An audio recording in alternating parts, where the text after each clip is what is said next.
사랑하는 여러분, 오늘 또 주님 주시는 귀한 평화와 기쁨이 저나 여러분에게 꼭 있게 되시기를 바랍니다.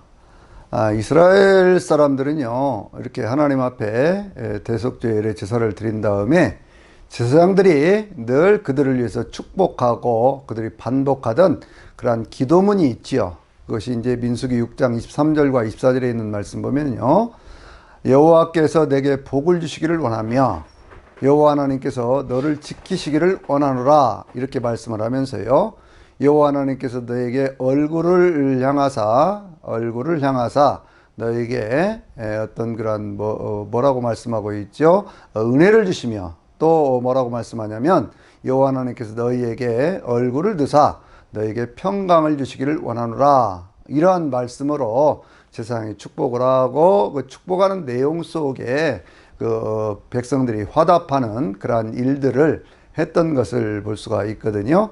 그래서 이제 우리가 늘 어떤 그런 삶에서 하나님 앞에 구하고 원하는 것 가운데 하나가 뭐냐면, 하나님 내 인생 가운데 축복하옵소서, 나를 지켜주옵소서, 또 내 인생 가운데 은혜와 평강을 주옵소서 라고 하는 그러한 기도는 늘 우리가 하는 기도 아니겠습니까?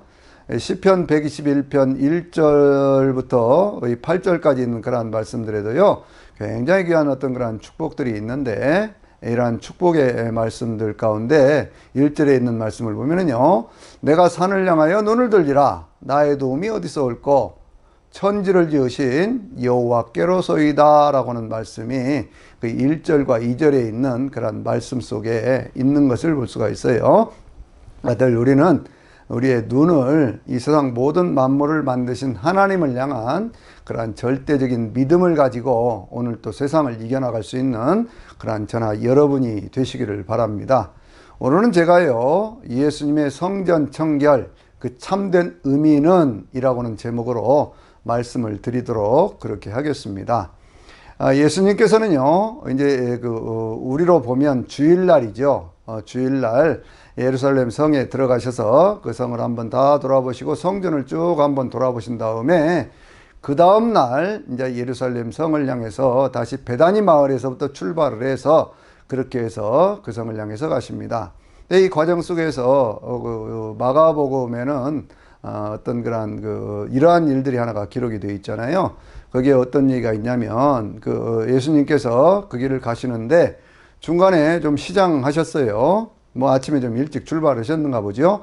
이제 거기에 좀 시장하시니까 거기에서 이제 어떤 무화과나무 하나를 봤는데, 무화과나무에서 열매를 따려고 그랬더니 그 열매가 없으니까 예수님께서 그 나무에게 이제 다시는 네 열매를 너에게 따지 못할 것이다 라고 얘기를 하셨을 때, 이제 그 이튿날이 되어서 거기를 와서 보니까 그 나무가 말라버린 어떤 그러한 모습들을 보여주고 있거든요. 그때 이제 베드로가 묻지요. 예수님이 나무가 말랐습니다. 그랬더니 예수님께서는 그 이야기를 기도 응답에 대한 그러한 말씀으로 이렇게 바꿔서 얘기를 하시면서, 너희가 참으로 믿고 구하는 것은 받은 줄로 믿으라 라고 말씀을 하시면서 그렇게 그런 이야기들을 쭉 하시는 그러한 것들을 우리가 볼 수가 있습니다. 이 무화과나무는 이스라엘을 상징하는 그러한 나무지요. 그런데 거기에 첫 열매가 없었기 때문에, 그래서 그 나무가 앞으로도 열매를 맺지 못한다고는 그러한 내용으로 이렇게 말씀하셨다라고 하는 것이 보통 사람들의 어떤 그런 해석이에요. 그러니까 이제 그런 정도로 그 말씀은 이해를 하고 받아들이시면 되는 것이고, 또 기도의 응답이라고 하는 어떤 그런 쪽에서도 그 말씀을 이해를 하시면 더 좋을 것 같습니다. 그래서 이제 그 길을 걸어서 다시 이제 남문으로 해서 올라가시죠. 이 남문으로 해서 이제 올라가실 때에 그 성전의 어떤 그런 그 구조를 지난주에도 제가 잠깐 말씀을 드렸지만, 거기에는요, 헤로디안 뜰이라고 하는, 헤롯이 만든 그런 뜰이라고 하는, 그러니까 이 스룹바벨 성전을 확장해서 만들어 놨던 그런 뜰이 있어요. 이 성전의 어떤 그런 크기로 보면은요, 성전의 크기는 이 솔로몬 성전이, 그것이 이제 그 길이가 60규빗, 성전이라고 하는 것은 성소와 지성소가 있는 바로 그 자리를 얘기를 하는 겁니다. 그것이 60규빗, 그리고 앞에가 20규빗, 그렇게 되고 높이가 이제 30규빗 정도 되는 그러한 것으로 이렇게 이야기를 하고 있거든요. 근데 그 앞에 있는 그런 회랑의 어떤 큰 높이는 120규빗이었다 이렇게 얘기를 하고 있으니까요. 이 어떤 성전의 어떤 그런 크기로 보면 성막의 크기의 배 이상이었다 이렇게 볼 수가 있죠. 성막은요 얼마나 크기였었습니까? 그것이 길이가 30규빗이었고 앞에 이 폭이 그것이 10규빗이었잖아요. 그래서 이제 그 전체적인 어떤 그런 폭이 10규빗, 10규빗, 뭐 10규빗 이렇게 되어 있죠. 장막 전체의 높이는 장막의 어떤 그런 뜰을 그게 그 뭐라고 할까요? 경계로 하는 그러한 것들은 한 5규빗 정도 되었으니까 2.5m였었다고 하면 성막의 어떤 그런 전체 크기는 그것이 높이로 보면 한 그 10규빗 정도 그렇게 되어 있으니까요. 한 5m 정도 되는 그래서 10규빗, 10규빗, 10규빗 하면 그것이 정육면체 아니겠습니까? 그러한 모양으로 그렇게 되어 있었지요. 그래서 이제 성소가 있었던 곳이 그 20규빗, 10규빗, 그리고 지성소가 있었던 곳이 10규빗, 10규빗 이렇게 되어 있었거든요. 근데 이제 솔로몬 성전은 그 크기가 한쪽이 60규빗이고 앞에가 20규빗이니까 그것이 한 배 정도로 이렇게 커졌다 그렇게 볼 수가 있지요. 그러니까 배 정도가 커졌다고 하는 것은 그 면적이라든지 그 어떤 그런 전체 체적으로 보면 한 4배 정도가 더 커졌다 이렇게 볼 수가 있잖아요. 그런데 이와 같은 것들이 솔로몬 성전은 엄청나게 더 크게 만들어진 것은 뭐냐면 그 주변에 부속 건물들이 굉장히 많이 있었다 그런 얘기지요. 그런데 이스라엘 백성들이 포로 생활에서 다시 돌아왔을 때에 그때는요 이스라엘 백성들이 그 스룹바벨 성전을 짓는 것을 보면은요 그 크기에 대한 얘기가 에스라서 6장 3절에 그렇게 쭉 나오고 있는데 거기에는 길이가 60규빗 그리고 뭡니까? 폭이 어떤 그런 60규빗, 높이가 한 60규빗 정도 되는 그러한 것으로 이렇게 설명을 하고 있거든요.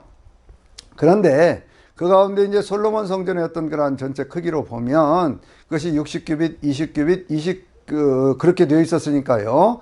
그러니까 어떤 전체 성전의 규모로 보면 이 성전터의 어떤 그런 모양이 그랬다고 그러니까 성전의 어떤 그런 규모로면 아주 형편없이 초라해진 그러한 모습을 우리가 볼 수 있거든요. 그러나 그것도 여전히 지성소는요, 지성소는 그것이 이제 20규빗, 20규빗 뭐 이렇게 되어지는 그러한 모습으로 그렇게 자리를 잡고 있었다 이렇게 볼 수가 있는 거예요.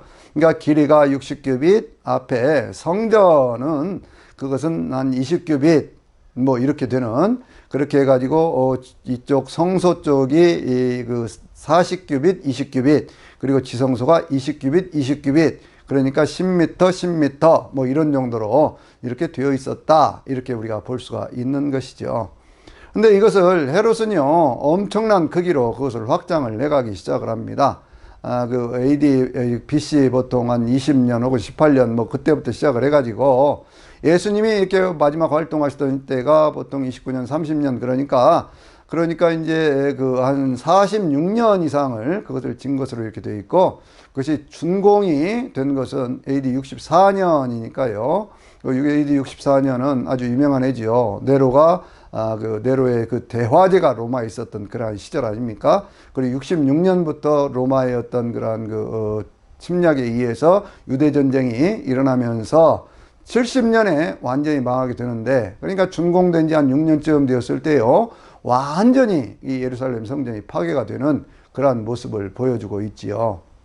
근데 이제 이 성전의 어떤 그런 전체적인 어떤 그런 규모를 보면 그 각 변의 어떤 그런 길이가 정확하게 일치하지는 않지만 대개 어떤 것은 한 485m가 되는 것도 있고 그렇습니다만은 거의 그 어떤 그런 길이들이 한 500m 가까이 되었다 이렇게 볼 수가 있고 구 예루살렘의 어떤 그런 시가지의 한 4분의 1 정도가 성전의 터였다 이렇게 얘기를 하고 있습니다. 그래서 이제 이 난문을 통해서 주로 이렇게 올라가게 되어지는데 거기를 통해서 이제 올라가게 되면 거기에 뭐가 있었다고 그랬죠? 지난주에도 제가 말씀을 드렸지만 거기에는 헤롯이 만든 그런 큰 털이 있어서 뜰이 있어서 그 뜰에는 행정관서도 있고 또 무엇이 있습니까? 거기는 일반 용품들을 파는 그런 시장들도 거기에 있었던 것을 볼 수가 있어요. 이 시장이 두 가지로 구별이 되어지는데, 한 가지 시장은 뭐냐면 예수님께서 그 둘러 엎으셨던 성전을 정결케 했다고 우리가 얘기를 할 때 그걸 둘러 엎었던 그거 뭐 짐승들, 소나 뭐 양들 그런 것들을 파는 사람들, 그런 짐승들을 노끈으로 채찍을 만들어서 쫓아내고, 비둘기 사는 사람들을 그렇게 몰아내고, 또 거기에 돈 바꾸는 환전상들을 몰아내면서, 거기에서 이것이 내 집은 만민의 기도하는 집인데 너희가 강도의 소굴로 만들었다라고 말씀하셨던 바로 그 현장도 거기에 있었던 것을 우리가 볼 수가 있습니다. 그런데 이제 거기에서 있었던 어떤 그러한 것 가운데 하나가 뭐냐면요, 이스라엘 사람들도 삼심제를 택하고 있었거든요. 삼심제 가운데 1심은 어디에서 했을까요? 성읍이 있는 그러한 고을 그 문 앞에, 거기에 이제 3명, 5명, 7명, 9명 뭐 이렇게 되는 재판관들이 있어서 거기서 이제 재판을 하는 그러한 모습을 보여주죠. 우리가 룻기서를 보면 룻의 어떤 그런 이 문제를 어떻게 처리할 것인가라고 했을 때 그 성전에 나이 든 사람들이 모여서 그 일을 해결해 주었다라고 하는 그러한 내용이 있고요.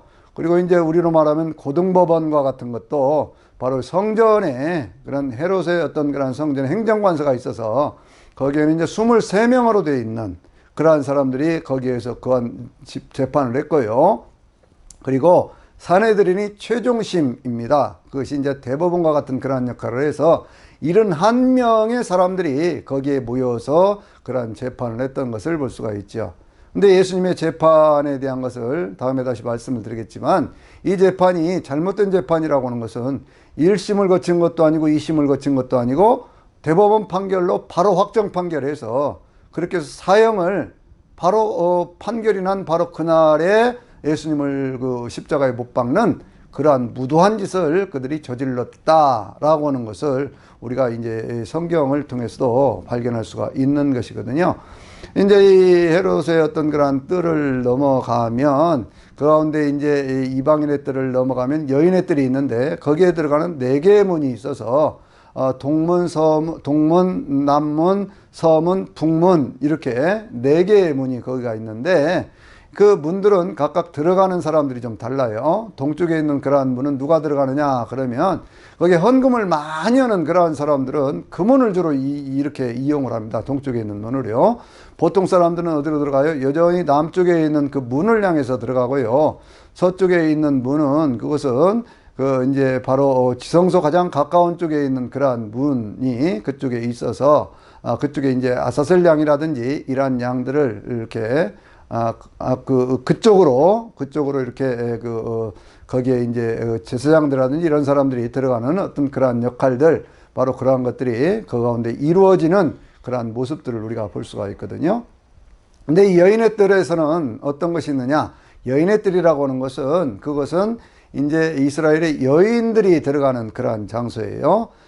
남자들이나 여자들이 같이 들어갈 수 있는 그러한 장소이고, 그 장소에서부터 조금 이렇게 경계석을 만들어 가지고 그렇게 해 가지고요, 거기에서부터 이제 다시 그 이스라엘 남자들이 올라갈 수 있는 그러한 뜰이 있고, 그 다음에 이제 12계단을 더 거쳐서 그렇게 해 가지고 올라갈 수 있는 곳에 거기에 이제 번제단이라든지 또 거기 정결탕이라든지 혹은 그런 것들이 바로 그 자리에 있었던 것을 우리가 볼 수가 있거든요. 거기에 이제 뭐 짐승들을 씻는 그런 것들도 거기가 있고, 거기에 이제 짐승을 잡는 그것도 그 자리에 있었던 것. 그리고 그 안으로 들어가면 바로 이제 성소와 지성소가 있는데, 성소와 지성소를 확장한 것이 아니라 그 나머지 굉장히 많은 그런 부속 건물들을 그 가운데 앉히면서 크고 화려한 그런 건물들을 만들었죠. 그래서 이제 나중에 제자들이 이 건물의 화려함에 대해서 얘기를 할 때 예수님께서 도리에 돌 하나도 남지 않고 다 무너질 날이 온다라고 하는 그런 예언을 통해서 그 AD 70년에 유다민족의 멸망과 더불어서 말세의 징조에 대한 그런 것들을 마태복음 24장에서 또 그 마가복음에는 뭐 21장에서 또 누가복음에는 13장에서 이렇게 쭉 이야기하고 계시는 그러한 모습들을 우리가 볼 수가 있습니다.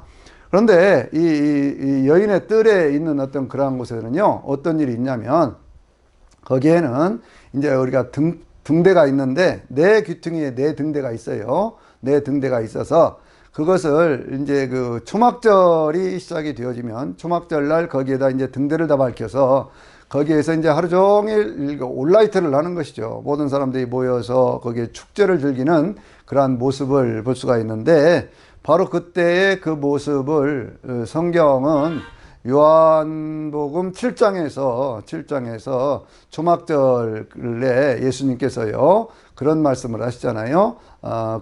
나를 믿는 자는 그 배에 생수의 강이 흘러나리라라는 그런 말씀도 하시면서 나는 세상의 빛이다 라고 말씀하시는 그러한 내용들이 그 가운데 담겨져 있는 것을 우리가 볼 수가 있고요.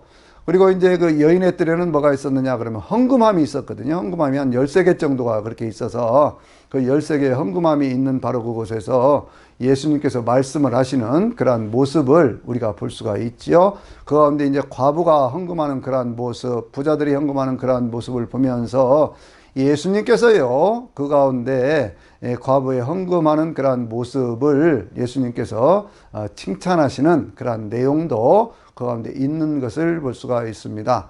거기는 어쨌든지 간에요, 경계가 이렇게 뚜렷하게 되어 있고, 맨 위에 이제 거기에 올라가면은 거기는 뭐가 있냐면, 그 대제사장이라든지 이러한 사람들이 대속죄일에 거기에 이제 행사를 하는 어떤 그러한 일들을 위한 그러한 그 방들이 여러 개가 있어서 거기에는 여러 가지 용도로 쓰여지는 한 10개의 방이 거기에 있거든요. 그래서 여러 가지 용도로 쓰는 그러한 것들이 거기에 있는 것을 볼 수가 있어요.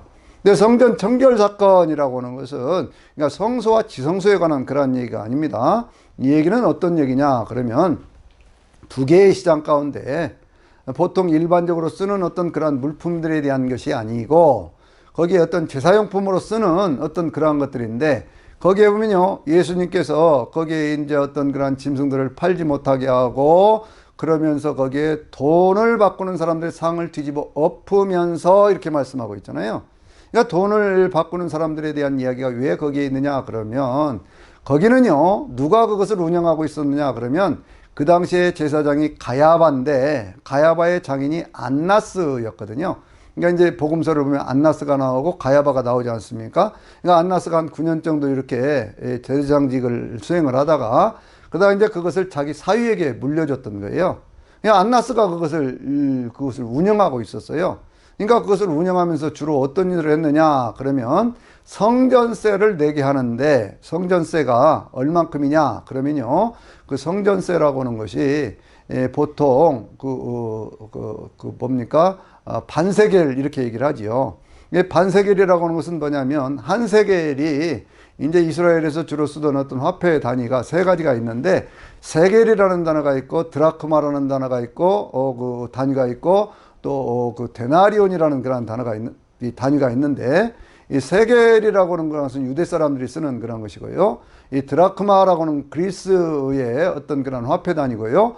그리고 또 한 가지 데나리온이라고 하는 것은 로마의 화폐 그렇게 되어 있지 않습니까? 그러니까 이 성경도 보면 이 마태는 주로 데나리온에 대한 어떤 그런 얘기를 하는데 이 누가는 드라크마라고 하는 그런 화폐 단위를 이렇게 활용하고 있는 것을 볼 수가 있어요.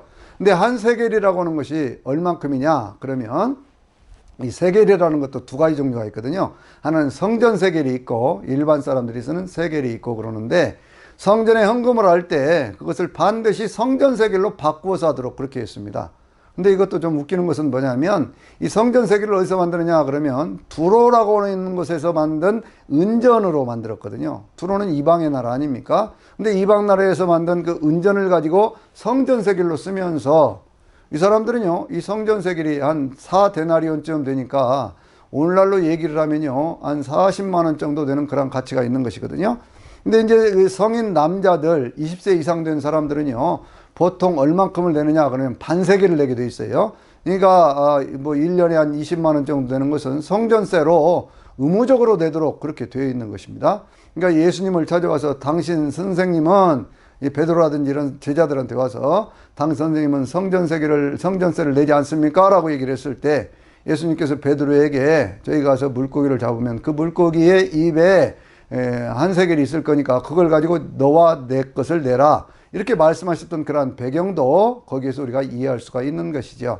그런데 문제는 뭐냐면 이 성전 세겔로 돈을 바꿔주면서요. 보통 때는 어떤 재물을 가져온다든지 무슨 헌금을 한다든지 그러면 자기들이 돈을 가지고 올 거 아닙니까?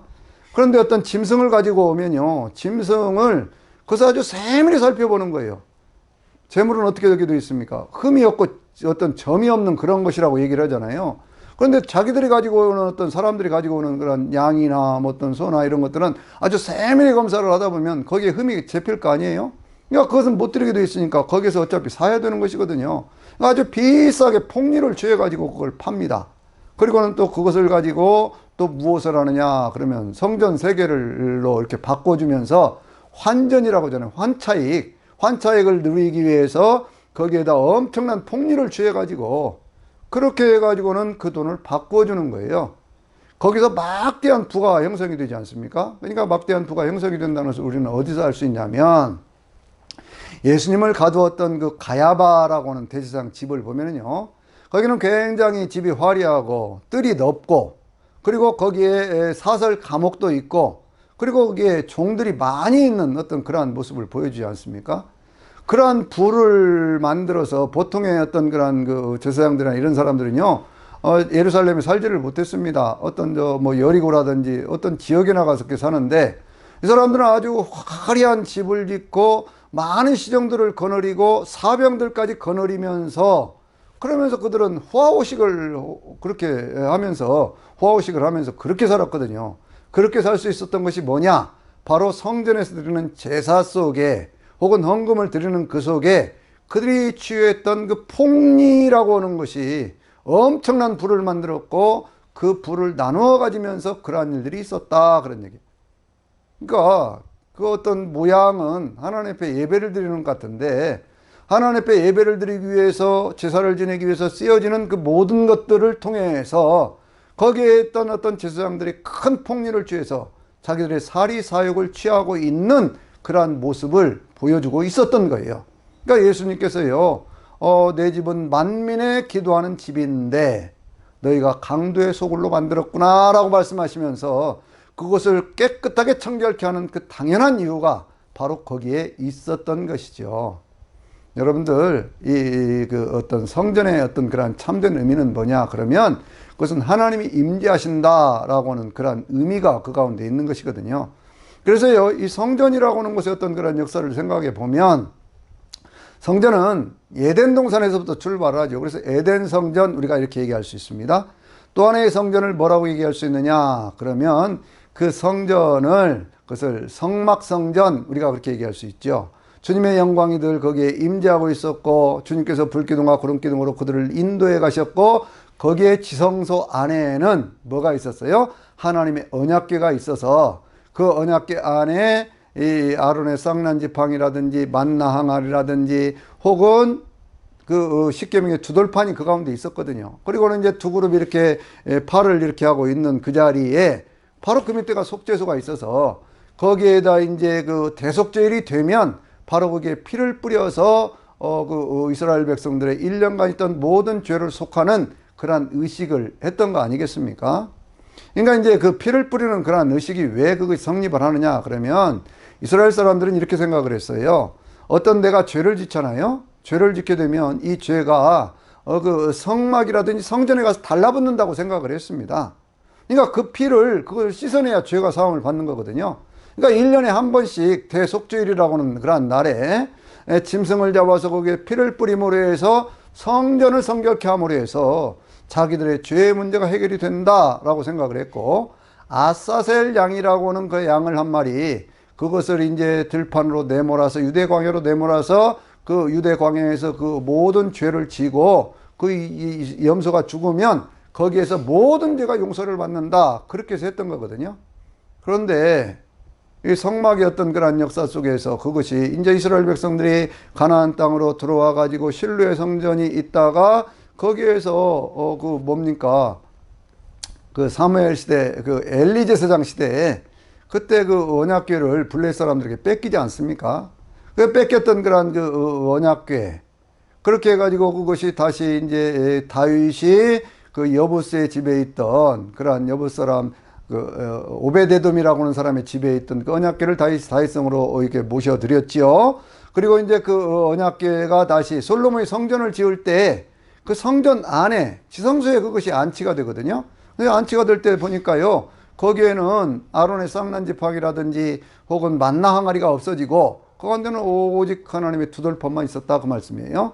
근데 이 성전도 그것도 무너져 버리지 않습니까? BC 586년에 느부갓네살이 그걸 회파하면서 완전히 무너져 가지고 그때 언약궤가 사라져 버렸던 거예요. 그 언약궤가 없는 그런 성전, 그리고 이제 이스라엘 백성들이 70년 포로 생활 속에서 그 가운데 거의 한 70년 이상을 그래서 언약궤가 없는 그러한 세월들을 지내다가 다시 고레스에 의해서 회복해서 돌아오게 되었을 때에 그들이 그 BC 535년에 돌아와서 520년부터 그 538년이라고도 얘기를 하고 되게 이제 성전을 짓기 시작한 것이 535년이라고 얘기를 하는데요. 근데 그때 이제 성전을 완공하지를 못하고 그렇게 있다가 520년부터 515년 혹은 516년 이 무렵에 한 4년 6개월 걸려서 그 성전을 완공을 하거든요. 근데 스룹바벨 성전에는 뭐가 없었어요? 언약궤가 없는 성전이에요. 그러니까 여러분 여기 아주 중요한 그런 의미가 있어요. 언약궤가 있는 그 자리는 어떤 자리냐? 하나님의 은혜가, 하나님의 영광이, 하나님의 축복이, 하나님을 만나는 바로 그러한 곳이어야 되는데 언약궤가 없이 성전이 지어졌다 그거예요. 그러나 그러한 성전을 지으면서도 이스라엘 사람들은요, 늘 하나님 앞에 분향단에 가서 기도하는 것, 그것도 지성소에 가서 1년에 한 번씩 대속절에 피를 뿌리는 것, 언약궤가 없지만 그렇게 하는 것으로 해서 자기들의 인생의 죄의 문제가 해결된다고 생각을 하고 있었던 거예요. 그래서 스룹바벨 성전도 그것이 점점 세월이 지나가면서 그것이 이제 점차로 이제 뭐라고 할까요? 낡아져 갔겠지요.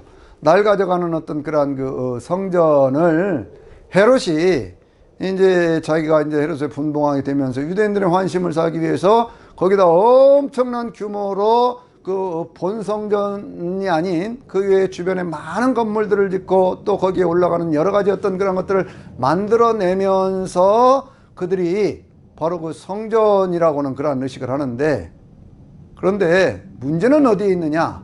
언약궤가 없는 지성소에 피를 뿌리는 바로 그러한 일들을 하면서 그 가운데 제사장들, 대제사장들이 엄청난 폭리를 취하는 그러한 일들을 하고 있었다고. 성전은 하나님을 만나는 장소고 하나님이 함께 하시는 장소인데 그와 같은 상징물이 언약궤도 없는 그 자리에서 그와 같은 일을 하는 것만 해도 참 어찌 보면 감사할 일이지만, 그러나 진정한 의미에 있어서는요, 거기에서 이루어지는 제사라고 하는 것이 하나님을 향한 바른 예배가 아니었다라고 하는 것을 예수님이 보여주고 있는 것입니다. 그래서 거기에서 그것을 싹 쓸어버리면서 주님께서 뭐라고 말씀하셨어요?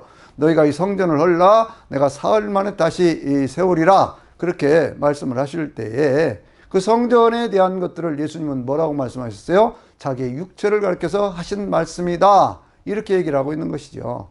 그러니까요, 이 성전의 어떤 그러한 역사를 보면 에덴 성전에서 그 성막 성전에서 솔로몬 성전에서 스룹바벨 성전에서 헤롯 성전까지 이렇게 쭉 내려오다가 그 성전이 드디어 어느 쪽으로 바꿔지느냐 그러면 오늘날 교회 성전, 사람 성전으로 바꿔졌다, 이렇게 볼 수가 있는 거예요.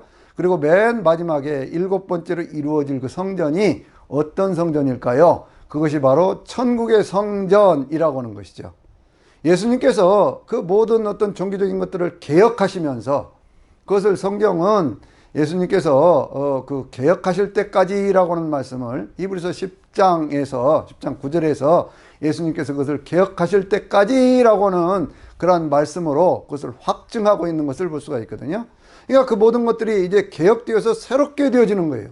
그러니까 그 이후로는요, 우리의 육체가 바로 성전이다라고 하는 것을 사도 바울이 고린도서 3장 16절 너희 몸이 하나님의 성령께서 가시는 성전인 것을 알지 못하느냐, 이렇게 말씀을 하고, 또 6장 19절에서도 우리의 몸이 하나님의 성령, 우리의 값을 주고 산 바로 성령의 전 성전이라고 그렇게 말씀하고 있지 않습니까? 그러니까 우리의 몸이 성전인 것이고, 교회라고 하는 것은 하나님의 성령을 받은 하나님의 성전된 성도들이 함께 모여서 하나님의 말씀을 배우고 하나님을 찬양하면서 신령과 진정으로 예배드리는 바로 그것이 교회 성전이라고 하는 것이죠. 교회에 대한 어떤 그런 말씀들에 예배에 대한 그런 말씀을 하면서 예수님께서요, 그 요한복음 4장에 12절 13절에 있는 그런 말씀을 누굽니까? 사마리아 여인에게 하신 말씀 가운데 하나님은 참으로 예배하는 자를 찾으시나니 예배하는 자는 신령과 영과 진리로 예배할지니라 이렇게 말씀하고 있잖아요. 장소를 말씀하고 있는 것이 아니라 하나님 앞에 예배드리는 사람들, 바로 그 사람들이 어떤 자세로 어떻게 예배를 드리느냐가 중요한 거예요. 그러니까 성전 어떤 그런 청결의 참된 의미는 뭐냐 그러면 그것은요 어떤 뭐 정치적인 것들을 뒤집어 엎으려고 하는 것도 아니고 모든 인류를 구원하기 위한 하나님을 만날 수 있는 바로 그 길을 열어주시기 위해서 성전된 예수 그리스도께서 바로 자기의 몸을 들여서 아사셀 양과 같은 그러한 역사를 이루어 가시는 거예요. 이스라엘 백성들의 7절기가 있다고 그랬죠. 6월절에서부터 시작을 해서 그 6월절이 있는 그러한 기간들이 어디로 이어져 갑니까? 6월절은 무교절로, 또 6월절부터 셋째 날 그 안식일이 바로 무슨 절이에요? 그것이 초실절. 그 초실절이 바로 예수님의 부활을 상징하는 날 아니겠습니까? 그러고 난 다음에 7절에서 49가 지난 다음에 바로 오순절 성령강림절이 오죠. 그런 다음에 오는 것이 이 나팔절이고, 그 다음에 오는 것이 대속죄일이고, 그 다음에 오는 것이 이 초막절인데, 그런데 성경은요, 이 대속죄일에 대한 그러한 기록이 복음서에는 없지 않습니까? 왜 그러냐면 대속죄일에 양과 소를 잡아서 그 피를 지성소에 뿌리던 그러한 의식이 교회 시대에는 필요가 없기 때문에 그런 것이죠. 그리고 예수님께서는요, 그 안에서 피를 뿌리신 것이 아니라 아사셀 양이 되어서 세상죄를 지고 하는 하나님의 어린 양이 되어서 성문 밖에서 고난을 당하시고 성문 밖에서 죽으셨거든요. 그래서 히브리서에서 그렇게 말씀하지 않습니까? 영문 밖에 계신 그리스도라고 하는 얘기를 그래서 하는 거거든요. 그러니까 대속죄일이 이루어졌던 피를 뿌려서 양과 어떤 그러한 그 성소와 염소의 피를 뿌려서 죄를 속하던 그러한 의식 자체가 그것이 예수 그리스도의 십자가를 통해서 완전히 이루어졌다고 하는 것을, 그러니까 6월절의 사건이지만 그것을 이룬 것은 대속죄일의 일들이 이루어진 거예요. 여러분 이것을 분명히 알아야 왜 6월절에 죽으신 예수님을 통해서 죄사함을 받는가 라고 하는 것을 우리가 이해할 수가 있는 거예요. 주께는 6월절에 죽었잖아요. 그런데 이루신 것은 뭘 이루셨다고요? 대속죄일에 이스라엘 모든 백성들의 죄를 사하던 그러한 의식, 성전에서 피를 뿌림으로 해서 성전에 있던 모든 죄, 거기에 옮겨져 있던 죄가 다 깨끗하게 되는 것처럼 예수 그리스도의 육체, 성전된 그 육체가 죽음으로 해서 그 가운데 우리 인간의 모든 죄 문제가 깨끗하게 씻겨져 버리는, 완전히 씻겨져 버리는, 영원히 단 한 번에 씻겨져 버리는, 그래서 예수님께서는요 그때 그 육체를 가리켜서 뭐라고 얘기를 했습니까? 성경은 말씀하기를요, 그 육체는 그것은 바로 그 휘장, 그 성전에서 이 마태복음 27장 51절에 성전 휘장이 위에서 아래로 찢어져 있다고 했잖아요. 그 휘장이 뭐라고요? 예수님의 육체, 그렇게 얘기를 했고, 그 육체가 찢어짐으로 해서 예수님께서는 단번에 세상에 있는 성소로 들어가신 것이 아니라 하늘 성소로 들어가셨다, 이렇게 말씀하고 있는 것이거든요. 그러니까 여러분들 이것을 잘 알아야 됩니다. 왜 주님께서 그 성전을 청결케 하실 때 거기에 있는 그 제물로 드려지는 소나 양, 비둘기 같은 것들을 그것을 다 버리고, 그리고 어떤 돈 바꾸는 사람들의 어떤 그 상을 뒤집어 엎어버리는 그러한 일들을 왜 하셨을까? 그 일이 이루어짐으로 해서 유대계를 통해서 속죄하던 그 모든 것들이 그것이 예수 그리스도를 통해서 완성된다는 것이죠.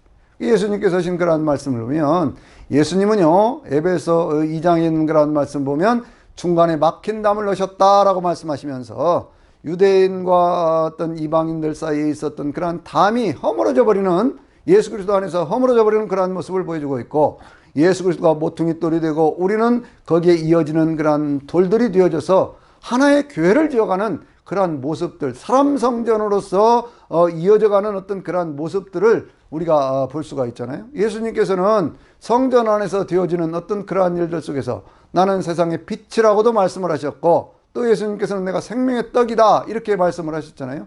생명의 떡이 무엇입니까? 바로 성소 안에 있었던 그 진설병 아니에요. 그리고 어떤 빛이라고 얘기를 할 때 그 빛이라고 하는 것은 성소 안에 있었던 등대에 관한 그러한 얘기 아니겠습니까? 그러니까 세상의 어떤 그런 성전 안에서 이루어지는 모든 일들을 예수님은 예수 그리스도의 육체와 십자가를 통해서 완성하셨다, 그런 얘기예요. 그래서 여러분들, 우리가 이 성전을 청결케 하신 그 의미가 뭐냐? 6월절에 죽으신 예수님께서 대속죄일에 이루신, 대속죄일에 이루어져야 할 완전한 속죄를 이루심으로 해서 그 대속죄를 빼고 나면 뭐가 남죠? 나팔절과 이제 마지막 초막절, 추수절이 남지 않습니까? 그래서 우리가 주님께서 오실 때 7번째 나팔이 불 때에 그렇게 얘기를 하는 거 아니에요? 그 나팔이 불면서 우리가 주님 앞에 후련히 부름받아서 들려 올림받는 그러한 사건이 나타나게 될 것이고, 마지막 추수의 사건을 통해서 우리가 영원한 천국의 백성이 되는데, 여러분, 7번째 성전인 하늘성전, 천국성전은요, 성경은 이렇게 얘기를 하고 있습니다. 성경에 이 요한계시록 21장 22절에 있는 그런 말씀을 통해서요, 거기에는 성전이 없으니 하나님과 그 아들 예수 그리스도께서 친히 성전이 되어주심이라, 그렇게 말씀하고 있거든요. 그러니까 에덴에서부터 시작됐던 그런 성전의 역사, 하나님이 함께 하시고 하나님을 만나는 그 장소는 어떤 성막을 거쳐서 어떤 솔로몬 성전과 어떤 그 스룹바벨 성전과 또 뭡니까 그 헤롯 성전을 거쳐서 오늘날 이 교회 성전, 사람 성전이에요. 이건 여러분 꼭 기억을 하셔야 됩니다. 성령을 받은 하나님의 백성들이 성전이라고 하는 것이고, 교회는 하나님의 성령을 받은 이 하나님의 백성들이 모여지는 것이 교회이기 때문에, 예수님께서요 어떤 그런 그 요한복음 14장에서 말씀을 하실 때 성령의 역사를 얘기를 하시고, 그 성령께서 진리의 영이신 보혜사께서 친히 오셔서 너희 가운데 계신다고 하는 그런 말씀을 강조해서 말씀하시는 그런 이유를 우리가 알아야 되는 것이죠. 그래서 늘 우리가 이 세상을 살아가는 그런 과정 속에서 예수 그리스도를 믿는 그 믿음 안에서 우리는 완전한 속죄함을 받은 거예요. 완전한 속죄함을 받은 사람답게 어떻게 살아야 돼요? 성령 받은 사람답게 주님 앞에 영과 진리로 예배드릴 수 있는 그러한 사람들이 되어져야 되는 것이죠. 늘 성전을 청결케 하면서, 여러분 그렇지 않습니까? 예수님께서 그렇게 말씀하셨잖아요. 온몸을 씻은 사람은 그 발만 씻으면 된다고 말씀하셨던 것처럼, 늘 우리의 성전을 청결케 하면서 우리가 언제 어디서나 하나님 앞에 성령 안에서, 예수님 안에서 주님을 찬양하고 주님 앞에 예배드릴 수 있는 그러한 저와 여러분이 되어서 참으로 예수님을 바로 믿는 저나 여러분이 될 수 있게 되시기를 주님으로 축원합니다.